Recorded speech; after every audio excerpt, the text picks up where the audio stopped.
Well, as the war grinds on, anti-Semitism has been exploding around the world, especially, it seems, on American university campuses. Well, my next guest put together an organisation to help fight back. Now she's here in Israel. Frieda Cohen, co-founder of Enough is Enough. Welcome. Thank you very much for being with us. Thanks for having me. Good to see you again. So you've been doing great work in the US, where we saw this kind of terrifying rise in blatant anti-Semitism, praise for Hamas and all the rest of it. Just tell us a bit about the organisation you set up. So about 3 years ago, we started an organization called Enough is Enough. Our main 3 goals is to educate, unite, and empower young adults to combat anti-Semitism. So anything that the students need, basically from high school through young professionals, to be proactive and reactive, to be confident in both their Jewish pride, Israel pride, and to be prepared for when things like this, which we didn't think would be this extreme, happen. And you have a really interesting backstory, if you don't mind. So your father was born and raised here in Israel, so didn't experience anti-Semitism, I assume. Your mother was born and raised in Syria and had a very different experience. Can you tell us a bit about that and how that's kind of informed you and your outlook of the world? Yeah, for sure. So my father grew up in Jaffa and actually did have some, I wouldn't say, like, I think it's obviously very different than my mother, who grew up in Syria, but she didn't, I mean, Jewish people weren't allowed to have equal rights to the Muslims and Christians that were living like as neighbors, people that went to school with them. And there's definitely a lot that I learned from her about the way that the Arab countries are ruled, that are all our neighbors, and the way that they don't value whether it's a Jewish life or any other life, and the things that they were taught in schools, not only because they were Jewish, but to everyone, just about hate and the way that they're taught, the way that they learn about Israel and about Jews and about America is completely different than here. I mean, they're taught to hate Israel, they're taught to hate America, and I mean, it's definitely something that empowers me to make sure to speak up and do as much as I can to make sure that I can help however possible. Right, because I mean, part of the problem, it seems, in the campuses, and it's not just in America, it's across the West, but I think we've seen it most publicly in America, is this complete lack of historical knowledge. People have very strong opinions, but they don't really know anything about the Middle East, especially the role of the Jews in the Middle East. Yeah. How do you tackle that? How do you...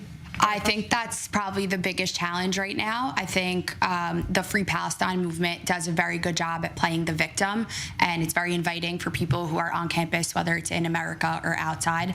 But I think that's kind of the biggest battle, because, and I'm not saying that Israel is not a strong country, but Israel was built in order to be on the offense, and especially after October 7th, but even beforehand, there should be no question about Israel being on the offense. And seeing what's happening on campus is basically seeing that there is a complete lack of education. I mean, people don't know that there are Arab Israelis, Muslims, and Christians living freely here. They don't know about the danger it is for a Jewish person to go into an Arab area that's even within Israel.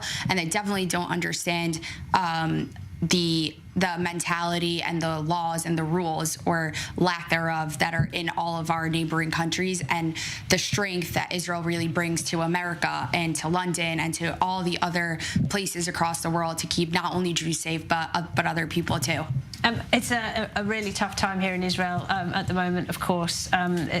This is your first time here, I think, since October 7th. Yes. How do you feel coming here? Because I've spoken to some American Jews, Michael Rappaport, for example, and people say they really breathed a sigh of relief when they got here. They felt like they were home, they were with their people. Do you connect with that? Yeah, for sure. So actually on October 7th, the first thing I wanted to do, I was like, how do I get to Israel? Like, you know, what can I do to help? And I immediately realized that the IDF would not want me, and I would not be very helpful. And I kept trying to come and just realized how much work there was to do in America. So I pushed off my trip a little bit.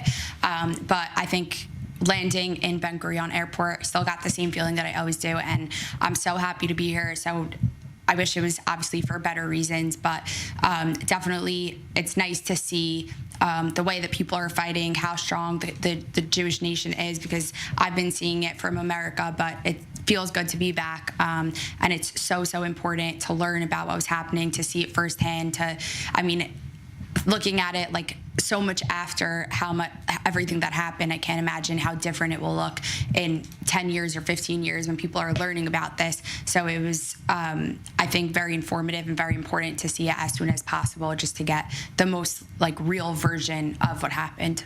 And you're going to take that message back and continue your work over there? Is that the plan? Yes, absolutely. I think it'll help keep the young adults that we work with better informed and help get as much education out there as possible, which right now, and the social media and in the campus war is really all we can do and all we could provide, especially given all the propaganda that Hamas is putting out with the backing of Iran and Qatar, and they're really getting to university students. So even if I can have just a little bit of a part in helping those students really see the truth, then that's really the goal. Well, good for you. Welcome to Israel, Frieda. Thank you very much. Great to meet you. Frieda Cohen there.